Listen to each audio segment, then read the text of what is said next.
Glória a Deus. Você que trouxe a tua Bíblia, abra a tua Bíblia no livro de Esdras, capítulo 9. Eu tenho ministrado a palavra essa semana no livro de Esdras. Esdras, capítulo 9.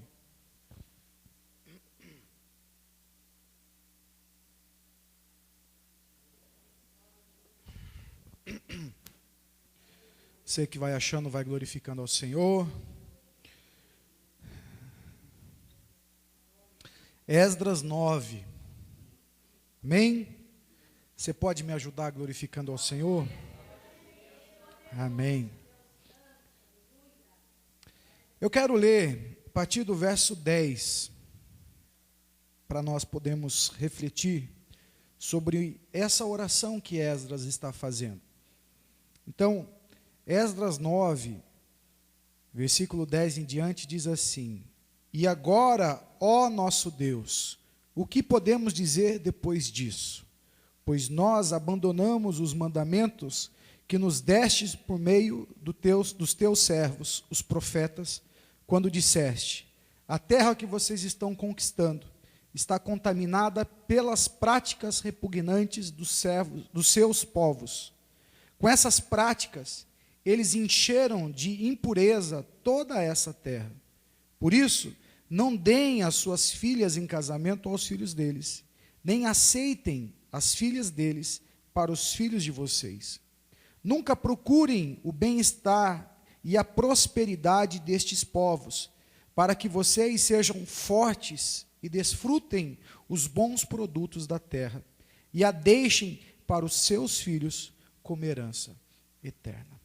Até aqui. Pai, fala conosco, ministra a tua palavra, o teu recado santo e bendito. E traga, Senhor Jesus, o ensinamento da tua palavra aos nossos corações nessa manhã. Eu oro no nome de Jesus. Amém e amém. Glória a Deus. Você pode se assentar, irmãos.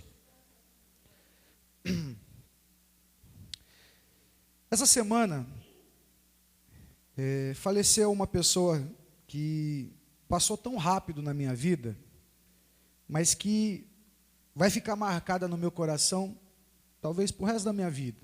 Porque como pastor, existem experiências que nós vivenciamos, e pessoas que nós conhecemos, que marcam a nossa vida. Sempre falei para vocês aqui do César, irmão da Marisa. Ele marcou minha vida. Eu vivi tão pouco com ele, mas o pouco que eu vivi foi suficiente para marcar a minha vida. Essa semana eu tive mais uma experiência parecida com essa.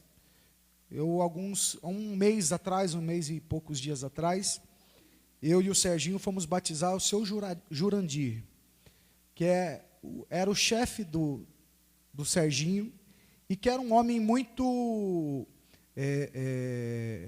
firme em algumas posições, então se tornava até muito crítico pelo que eu ouvi falar das questões religiosas.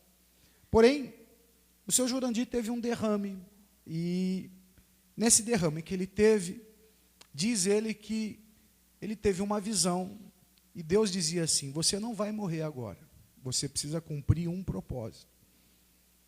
Então, você vai voltar e você vai cumprir esse propósito.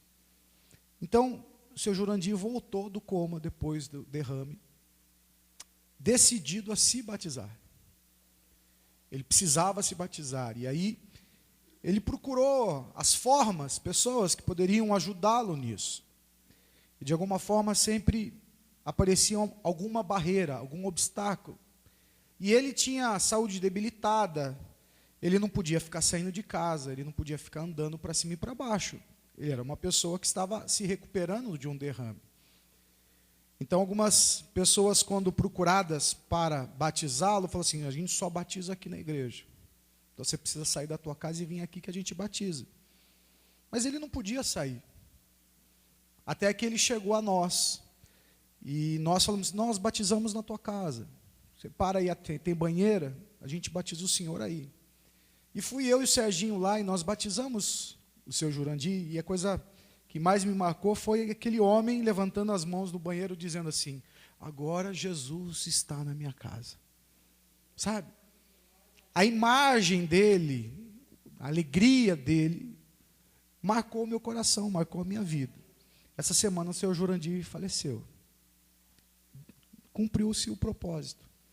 Havia o propósito e ele não iria antes de se confirmar esse propósito. Deus deu a ele uma segunda chance. Quantos terão essa segunda chance? Não é verdade? Quantas pessoas terão a oportunidade de chegar diante do Senhor e Deus falar assim: volta, cumpre um propósito, depois vem. Nem todas as pessoas têm essa oportunidade. Mas se nós olharmos para a nossa vida, você vai perceber que nós já tivemos muitas oportunidades. O tempo todo o Senhor está nos dando uma nova chance de fazer diferente. O tempo todo o Senhor está nos revelando coisas e mostrando coisas para que a gente possa, pela misericórdia e graça dEle, viver uma vida nova, viver novas experiências. E eu tenho falado muito aqui, nesses anos todos, sobre ser sábio, ser inteligente e ser tolo. Sábio, aquele que aprende com o erro dos outros. Inteligente, aquele que aprende com seus erros. E tolo é o que não aprende e não quer aprender. Nós temos muitas oportunidades.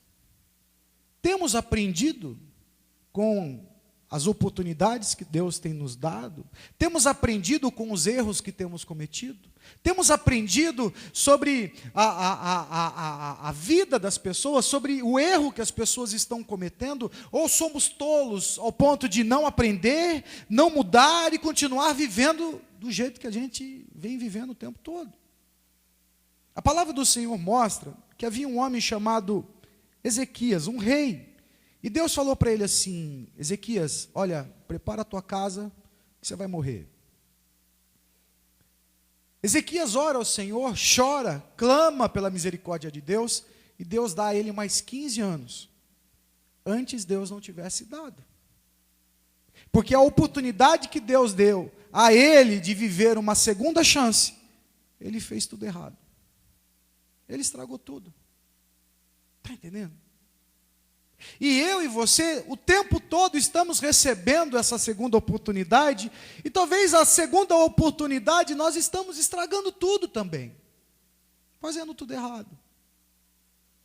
O texto que nós lemos é a oração de um sacerdote, de um escriba, oração de Esdras, que feliz por receber do rei Artaxerxes ouro, prata, bens, carta de autoridade, para que ele pudesse ir a Jerusalém e levantar em Jerusalém adoração, louvor, ofertas de sacrifício. Um povo que tinha sofrido pela sua rebeldia, um povo que estava sendo escravo porque eles eram rebeldes. Um povo que era escravo porque eles se voltaram contra Deus. Um povo que era escravo e que tinha andado nos caminhos errados. E que ao longo de toda a vida fizeram tudo errado. Que ao longo da sua história fizeram tudo o que não deveriam ter feito. E que hoje eram escravos porque tinham feito tudo o que não deveria ter feito. Assim como muita gente. Pessoas que estão desfrutando daquilo que plantaram. Pessoas que passaram a vida inteira fazendo as coisas erradas e que diante da oportunidade de fazer algo novo, fazem tudo errado de novo. O Senhor tinha falado ao povo: olha, eu vou levar vocês a uma terra que emana leite e mel. Eu não estou dando essa terra a vocês porque vocês são justos. Eu não estou dando essa terra porque vocês merecem. Primeiro, estou dando essa terra porque prometi a Abraão. Então, a minha aliança, primeiro, é diante daquilo que eu fiz com Abraão. Depois, renovei essa promessa com Jacó e com Isaac.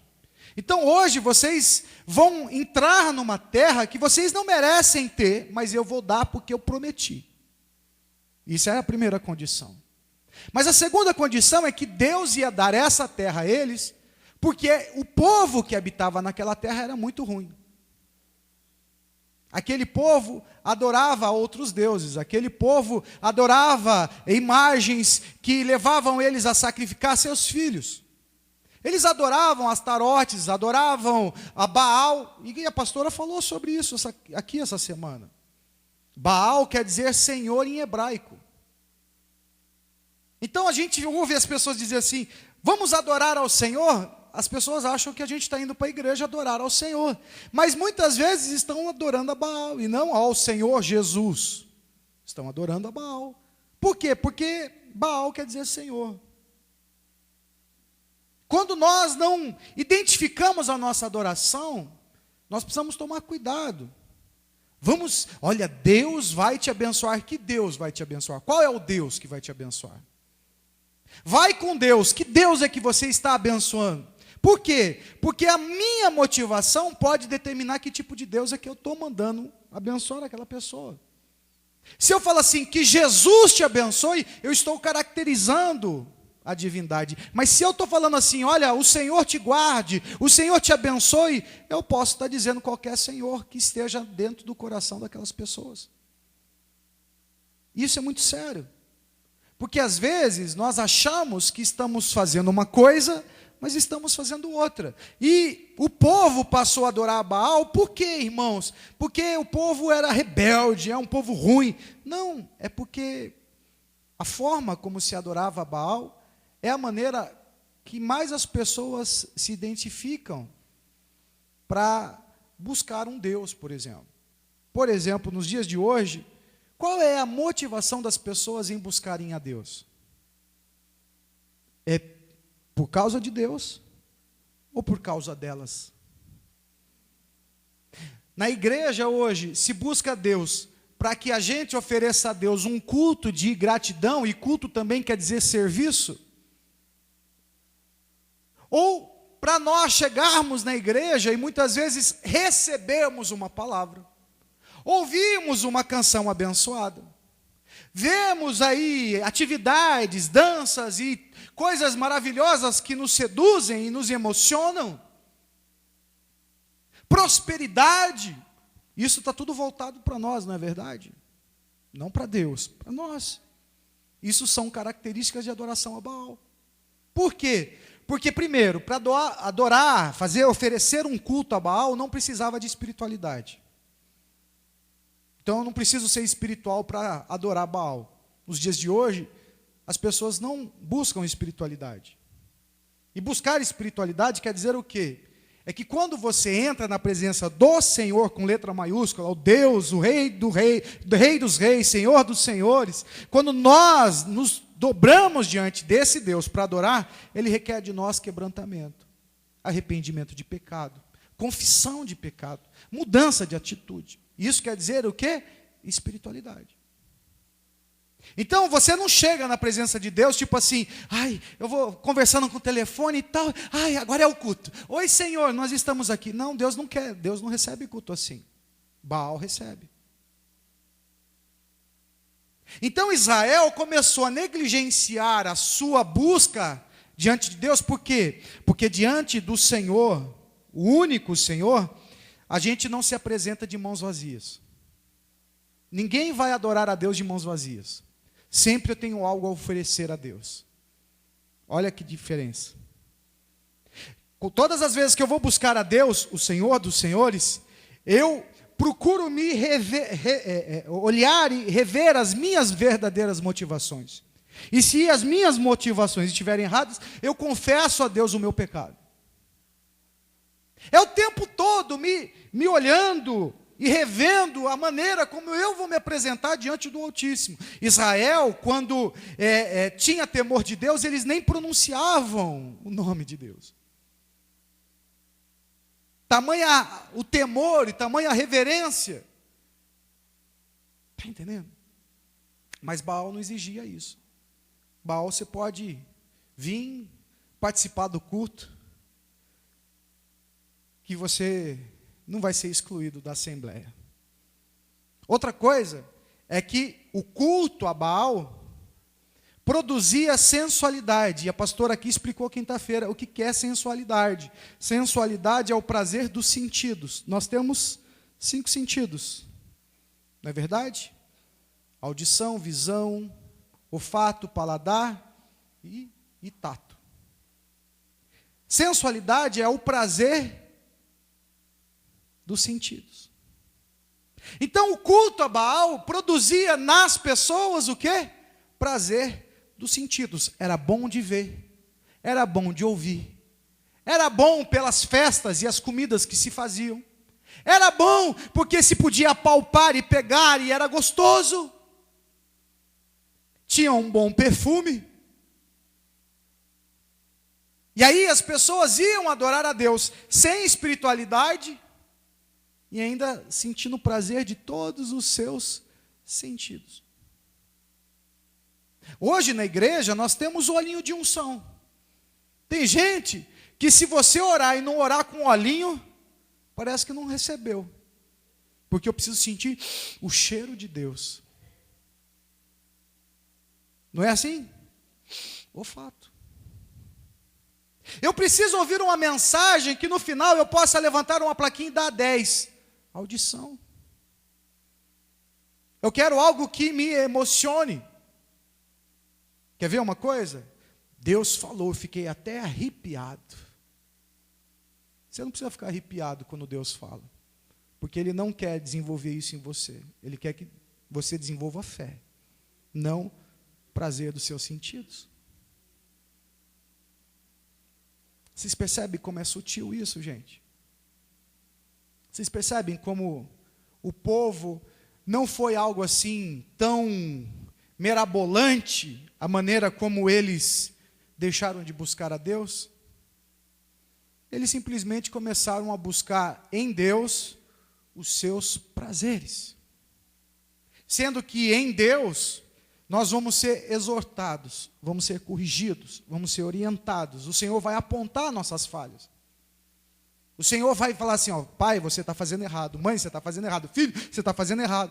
Então não vai ser bom para ver isso, não vai ser bom para ouvir isso, não vai ter bom perfume isso. Ser confrontado por Deus não é algo que nos traga prazer, não, irmãos. Ser orientado por Deus, muitas vezes requer da gente renúncias essas que não nos fazem tão bem assim. Quando Deus fala assim, para com isso, abandona isso não é bom para você. Coisas que nos tiram da área de conforto.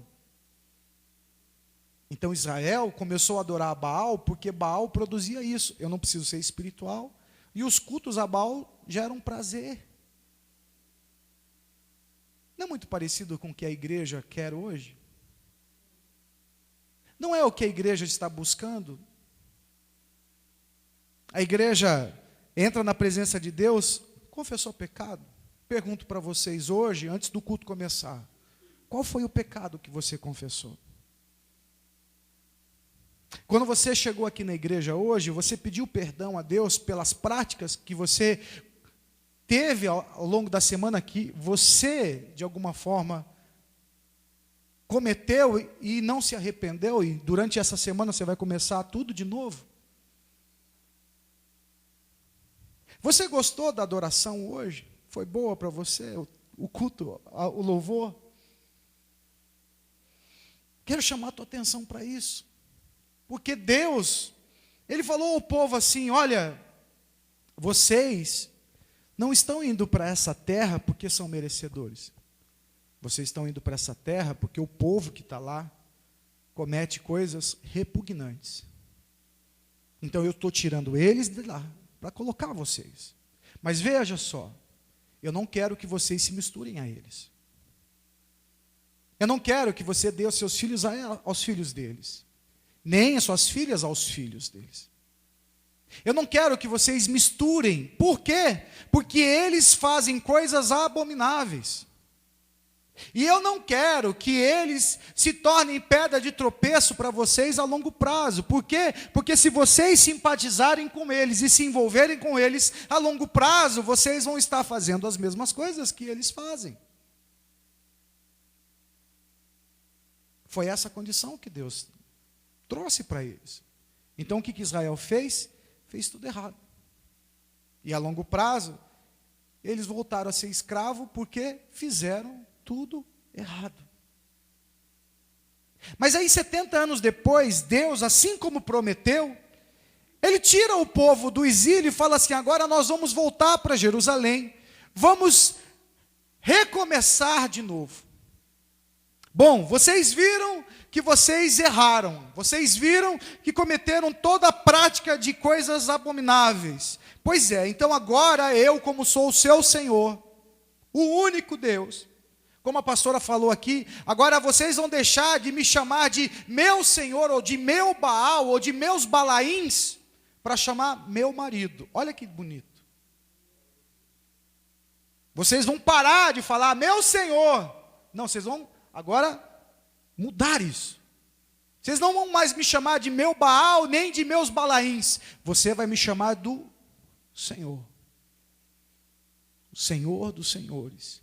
Jesus Cristo, Senhor dos senhores. Está entendendo? Aí eles voltam. Porque quando eu falo assim, Jesus Cristo, aqui no Esdras ainda, o Jesus Cristo não tinha se manifestado. Ia se manifestar depois de uns 460 anos.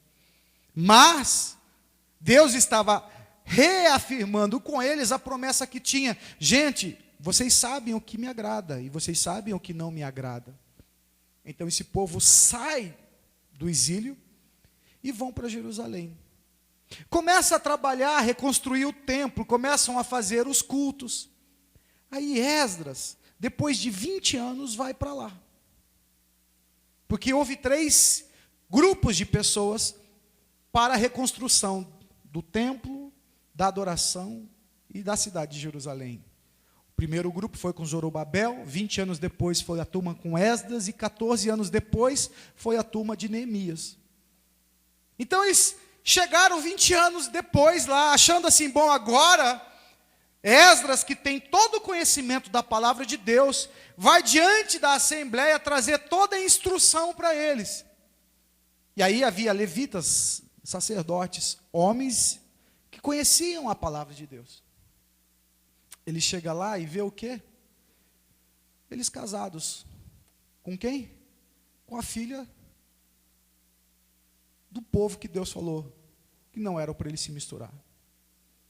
Viram lá seus filhos casados com as filhas dos homens. Viram lá as filhas deles casadas com os filhos dos homens.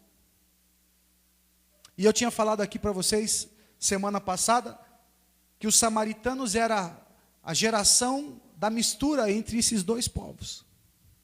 Os samaritanos eram os filhos dos filhos de Israel com os filhos que Deus abominavam, que tinham as práticas. Então os samaritanos faziam o quê? Adoravam ao Senhor, mas adoravam a Baal. Eles tinham as práticas que os seus pais, suas mães tinham, e também adoravam a Deus pela descendência de Israel. Mistura. Mistureba toda. Esdras olha aquilo, e a palavra do Senhor fala assim que ele ficou desolado, estarrecido. Ele perdeu completamente a graça. Imagina, você chegando com toda sorte de bênção sobre tua vida. Os reis dando a você ouro, prata, autoridade. E aí você vai para Jerusalém dizendo assim, agora essa terra vai ser restaurada, agora nós vamos adorar a Deus de novo, agora nós vamos viver as promessas do Senhor de novo. Esdras chega e ele olha aquilo e ele ficou assim, estarrecido, é o que diz o texto, no mesmo capítulo 9, no versículo 5, ele fala assim, eu fiquei abatido, raspei minha cabeça, rasguei minha roupa, dobrei meu joelho, e comecei a orar. E essa é a oração que eu falei para vocês. Ele está diante do Senhor dizendo, Senhor, o Senhor falou. O Senhor falou. O Senhor falou. Esse povo, depois de ter visto tudo, depois de ter tido a segunda chance, o que eles estão fazendo? Mesma coisa. A mesma coisa abominável aos olhos de Deus. Eles quebraram a cara.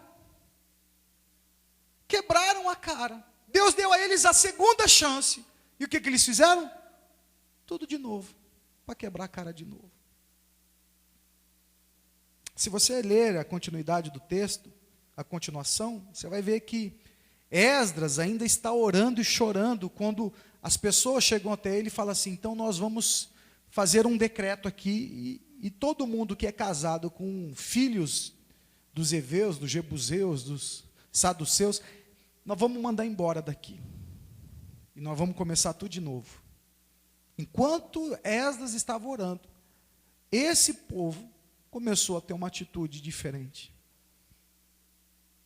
Eu quero chamar a tua atenção para isso, irmãos.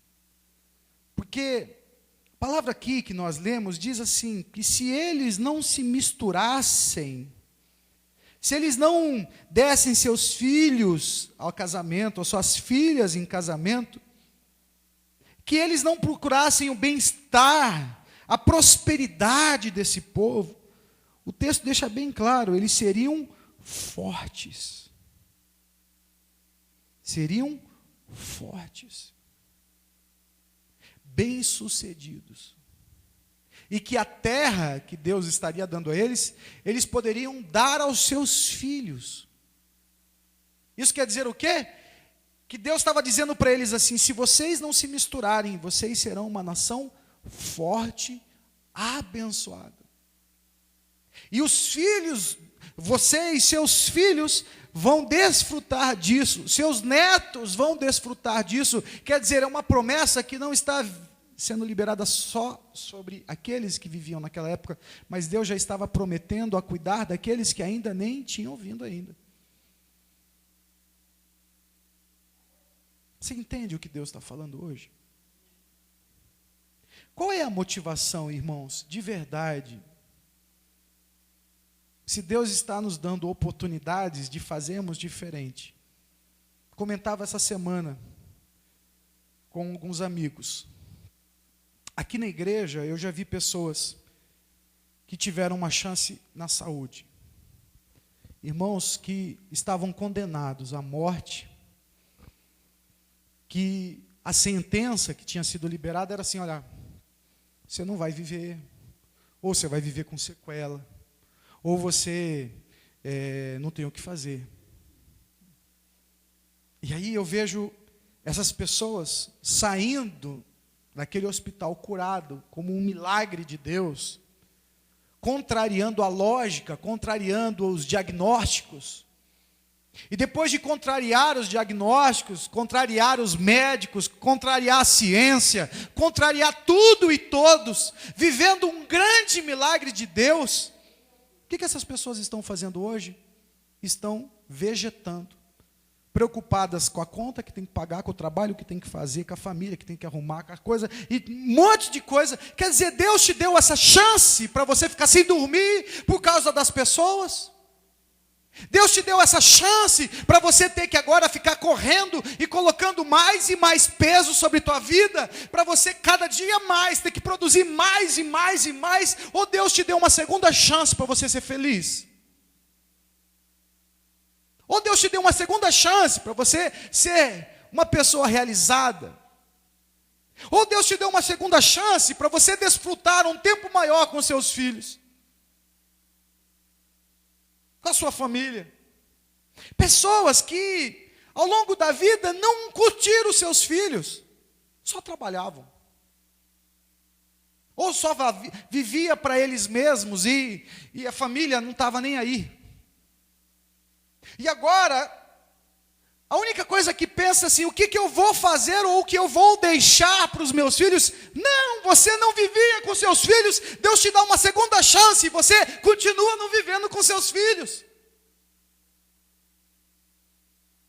Deus te dá uma segunda chance para desfrutar com a sua família, com a sua esposa. E o que você faz? Você continua longe da tua esposa. Você continua longe do seu marido. Foi para isso que você precisava de uma segunda chance? Vocês estão entendendo? Nós aprendemos, olha, poxa, eu estava aqui no leito de morte, ou estava aqui numa clínica de reabilitação de bebida, de droga, eu estava aqui na reabilitação da minha vida financeira, seja lá o que for, quando você estava no fundo do poço, você pedia a Deus mais uma chance, Deus me dá mais uma chance, por favor, me dá mais uma chance, e aí Deus, por misericórdia e graça, te deu mais uma chance, e o que você faz com a segunda chance? Nada, mesma coisa que Israel, nada, faz tudo errado, não aprendeu nada, não cresceu, não desenvolveu, eles sofreram, eles eram exilados, eles foram humilhados, pois agora Deus está dando a chance da vida deles, e o que eles estão fazendo? Tudo errado de novo, Quantas vezes Deus tem derramado da sua misericórdia sobre a tua vida, e o que você faz? Tudo errado de novo, buscando a Deus para os seus prazeres, buscando a Deus para realizar suas vontades, buscando a Deus sem espiritualidade, buscando a Deus de qualquer jeito. Israel estava fazendo isso. Quando eles estavam exilados, oh Deus, me ajuda pelo amor de Deus. Agora Deus ajuda, o que eles fazem? Vão adorar Balaim de novo. Olha, eu falo isso para vocês e tenho liberdade no espírito para fazer, para falar. Porque Deus me levantou como um profeta, irmãos. E eu me sinto muito seguro de ensinar isso para vocês, de mostrar isso para vocês. Porque eu vejo muitas vezes vocês sofrendo, Deus dando misericórdia, e vocês continuam sofrendo. E aí Deus abre outra porta, misericórdia, e vocês continuam sofrendo. E misericórdia, e sofrimento, e misericórdia, e sofrimento, misericórdia, e sofrimento, misericórdia, e sofrimento. Até quando, irmão? Até quando sua vida vai ser assim? Até quando Deus, ele vai ser simplesmente um ser que vai realizar os teus prazeres?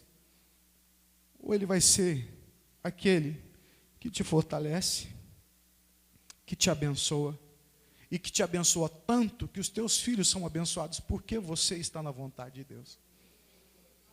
Seus netos serão abençoados porque você está na vontade de Deus. De verdade, irmãos, quando eu olho essas pessoas tendo segunda chance, eu olho aqui para vocês, quando vocês chegaram aqui, todos vocês, assim como eu, nós tivemos uma segunda chance. E quando eu falo segunda chance, eu estou sendo modesto, porque talvez já seja a milésima,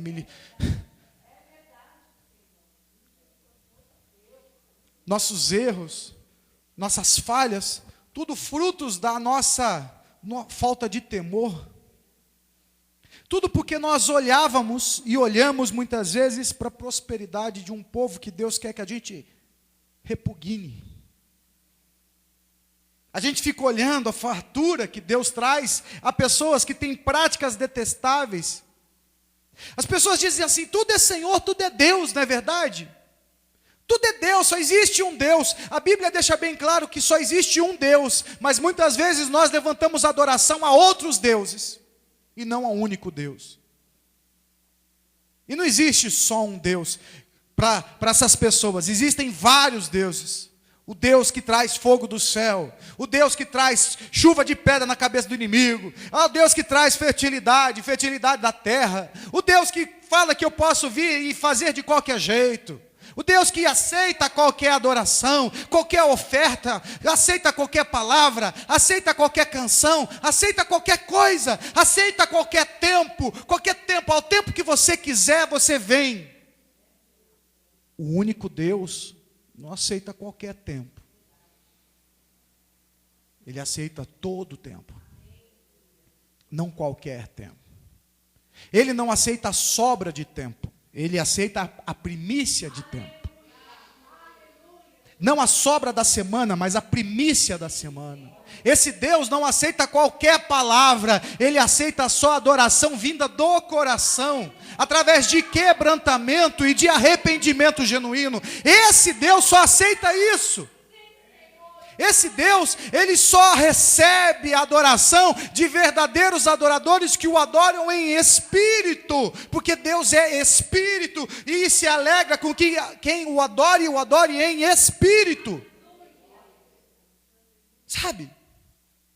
Por isso, se você quer ser forte nessa terra, de verdade, se você quer ser abençoado nessa terra, então para de olhar para a terra e para as pessoas que estão nessa terra. Por quê? Porque a terra Deus nos deu. E está tirando deles, porque exatamente a terra que eles receberam de Deus, eles estão profanando. E o povo de Deus, que deveria aprender com o erro deles, está se misturando e fazendo as mesmas coisas. Nessa manhã, o Senhor manda eu ministrar isso a você. Quantas oportunidades Deus precisa te dar para você aprender? Quantas oportunidades Deus precisa te dar para que você mude a sua atitude? Quantas oportunidades você precisa ter da parte de Deus para mudar completamente a sua postura? A palavra do Senhor diz que o Senhor não é comida nem bebida, ou coisas semelhantes a essa. O Senhor não é isso.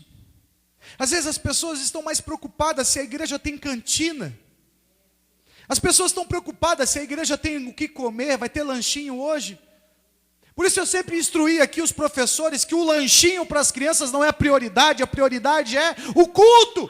A prioridade é o ensinamento. A prioridade é aquilo que nós vamos passar de conceitos bíblicos e espirituais para as nossas crianças. Mas quantas vezes aqui o que mais se preocupava é vai ter lanchinho. Isso gerava em mim uma indignação. Uma indignação. Nós estamos fazendo Obed-Edom. Obed-Edom, qual é a finalidade do Obed-Edom? Gerar a palavra de Deus na nossa casa. Mas muitas vezes as pessoas estão mais preocupadas com o que vão comer no Obed-Edom. As pessoas muitas vezes ao receber estão mais preocupadas no que vão preparar para dar, para comer. E não estão preocupadas com o que vão receber de Deus, que vai levar a bênção sobre eles. As nossas motivações mudam. E quando elas mudam o nosso coração. Mudando o nosso coração, a gente passa a ser crítico das coisas que realmente são importantes.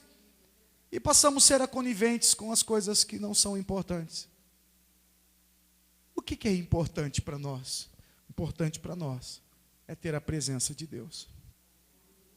O importante para nós é conhecer a palavra de Deus. Isso é importante para nós. Porque quanto mais nós conhecemos a palavra do Senhor, mais nós fazemos o que é certo. Quanto mais entendimento das coisas do Senhor, mais a gente consegue ser abençoado. Quando eu vejo a incoerência espiritual de muitas pessoas que se dizem evangélicas, os próprios filhos, os próprios netos, muitas vezes nem entendem. Por que teu pai é crente? Ah, eu não sei. Por que sua mãe é crente? Ah, eu não sei. Eles vão na igreja. Isso por quê?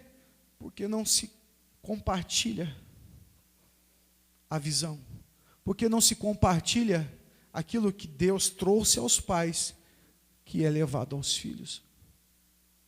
Há uma superficialidade. Porque todas as vezes que eu vou buscar a Deus e não requer de mim a busca espiritual, eu passo a ser mediano, medíocre. Porque quem busca a Deus de verdade, ele não fica na zona de conforto. Ele não fica na zona de conforto. Ele está o tempo todo sendo movido a fazer algo novo. Ele está o tempo todo sendo movido a aprender algo novo. Ele está o tempo todo fazendo boas perguntas a Deus e pedindo ao Senhor boas explicações. Está entendendo? O Obed-Edom, que nós ministramos esse ano, tem como propósito discipular a igreja inteira. Na sexta-feira eu terminei o Obed-Edom na Casa da Fé, e são as mensagens que vocês vão receber o ano que vem. Já estão prontas para vocês serem ministrados, que é a continuidade das 12 mensagens que vocês estão recebendo este ano. Por quê? Porque é a vontade de Deus discipulá-los, fazer com que vocês entendam como funciona. Ai, não tem outra mensagem, não? Não, nós estamos treinando fundamentos. Estamos treinando fundamentos. Vamos ouvir essas mensagens o ano todo. Vamos ouvir o ano todo. Por quê? Porque nós precisamos treinar fundamentos. O jogador de futebol treina e joga. Depois volta, treina e joga. Volta e treina e joga. Eles passam o tempo todo treinando fundamentos. Para eles serem campeões, eles precisam treinar e treinar e treinar e treinar e treinar. Então, se você e eu queremos ser vencedores em Cristo Jesus, precisamos treinar os fundamentos. Precisamos treinar e treinar e treinar e treinar e treinar e treinar e treinar e treinar a vida toda treinando e treinando. Eu preciso ler a Bíblia, eu preciso estudar, eu preciso orar, eu preciso ler a Bíblia, eu preciso estudar, eu preciso orar, eu preciso ler a Bíblia, eu preciso estudar e orar, eu preciso cultuar e servir. É treinamento de fundamento. E isso faz com que eu me torne forte, próspero, e os meus filhos vão desfrutar dessa prosperidade da terra que eu vou deixar para eles. Por isso, nessa manhã, a palavra é forte, mas ela não é para trazer prazer para os seus sentidos, mas ela é para mostrar para você que a vontade do Senhor é perfeita e agradável, e essa é a vontade dEle, para que você seja de verdade feliz e abençoado, e não que você fique no vem e volta de exílio e bênção, exílio e bênção, exílio e bênção. Não, Deus tirou você do exílio para você nunca mais voltar para lá. Deus tirou da escravidão para você nunca mais ser escravo. Deus te libertou das correntes que te prendiam para ninguém nunca mais colocar corrente nas suas mãos. Deus tirou os agrilhões para que você nunca mais tivesse que ficar com os agrilhões. Aí nós vamos poder dizer: onde está, seu aguilhão ou morte? Aonde está? Vencemos. Nunca mais vamos ser seus escravos. A palavra do Senhor deixa bem claro que o nosso grande inimigo não é o diabo. Nosso grande inimigo somos nós mesmos. Porque eu posso resistir o diabo.